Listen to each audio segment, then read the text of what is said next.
Agogoro Eyo, Moyo Fuen, Moyo Fuara. The 300 years of Eyo traditional festival, which started during the reign of Chief Dosumi Ashomu in 11 September 1852. Adamu Orisha is a cultural display held in commemoration of the passing of an Oba or a well-respected and admired Lagosian. The 2025 edition honored four distinguished Lagos personalities: the first military administrator of Lagos State, Mobolaji Johnson; the first civilian governor, Alhaji Lateef Kayode Jakonde; a former civilian governor, Sir Michael Otedola; and the former Iyaloja and mother of the current president, Alhaja Abibat Mugaji. Chieftaincy houses of family known as Igas. The five major ones are Eyo Adimu, Eyo Okolaba, Eyo Uniku, Eyo Ologede, Eyo Alagiri. There are about 70 Eyo groups in Lagos, and the junior Eyos pay due respect to the big five. For instance, by giving them the right of way and by lowering their okpa in the recognition of their higher authority. The Oba of Lagos has the final authority on all rituals, rites, and cultural display performed in Lagos, and as such a request is made to him for the Eyos play and to be staged. Once consultation between him and other stakeholders have been made, the date of the festival is fixed and all the Eyo houses begin to make preparation. 1 week to the date, each of the big five Eyo group or houses visits a number of dignitaries and institutions.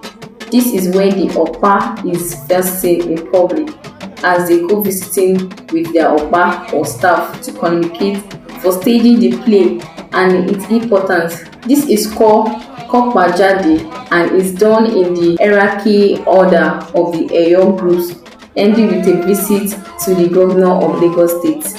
Celebration begins the day before the festival commences with the building of the para by Eyolaba and Enuowa in central Lagos. Para is a wrapper and mat enclosed tent erected to perform some of the rites which declare the festival open. The other Eyo groups inspect it, and large number also gather at the entrance of Opa's palace at Idugan for the rites to clean out evil and usher in peace and prosperity. The Eyo Adimu are the paramount Eyo group, and around midnight the deities Adamu Orisha leave the para to pay homage to the Oba amongst others. This event signals the opening of the festival. The festival commences as early as 5 a.m. with the wake-up drumming of the Bedu and Koronga. These are beaten only during the Eyo Festival. The Eyo group begins their procession first to the para, and then the Oba's palace around Lagos Island through Tinubu Square and Idumota, and end up when dignitaries and guests would be waiting at Tafawa Balewa Square, TBS, Lagos. The day is characterized by theatrical performance of dancing, drumming, and singing of the colorful Eyo groups through the streets of Lagos, and as they proceed, their aropale symbolically sweep away evil, diseases, and death from the Lagos streets. As the crowd greets the Eyos, they respond with Moyo Fuen, Moyo Fuaram, which means I rejoice with you and I rejoice for myself. Eyo would often tap members of the public with Okpa to pronounce a blessing or to chastise incorrection of a misstep. Once the procession is over, the Eyos return to the para at sunset, where they will receive instruction to break the para down. This signifies the end of the edition of the festival. Agogoro Eyo, Moyo Fuen, Moyo Fuara.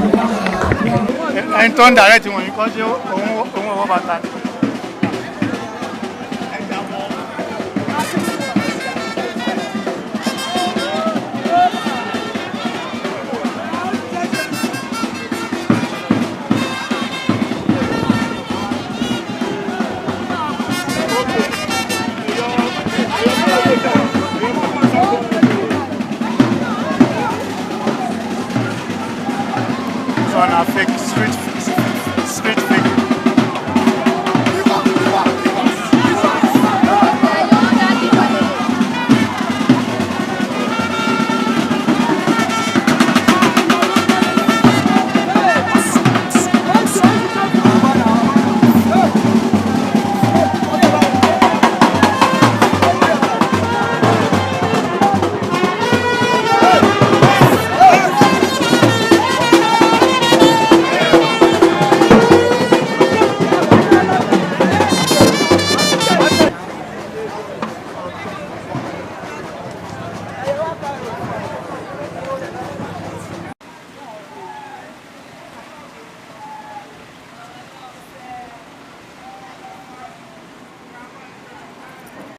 ìgbésí ayé rere àtúbà tí níwò yé mi ìlú yìí ò ní tú o ogun ọ̀ní jà wá agbo àtọ́bí àwọn olórí ilé wa ajẹ́kọ̀dá fún wa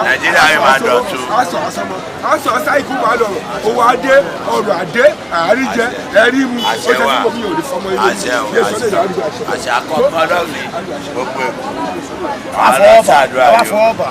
wọ́n súre fún yín báyìí àdúrà ní ṣe ti yé ti ilé àkọ́gbé ilé àgbé ẹ wá fọwọ́ bọ̀ ọ̀nù yìí ẹ wá fọwọ́ bọ̀ ojúmọ́ ni mọ́ kí bàdùn ẹ máa gbọ́ ẹ fọwọ́ bọ̀ ẹ fídíò ẹ níjà ọdún òní dúró kí bàdùn ẹ máa gbọ́ rẹ ẹgbẹ́ rẹ owó ẹgbẹ́ rẹ ọmọ ẹgbẹ́ rẹ kó bá dé ọ̀rọ̀ ọdún ilé àdúgbò ìṣàṣe mọ́ ọ̀dọ̀ kábíyèsí wa.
Ìwà kọ́kọ́ kiri.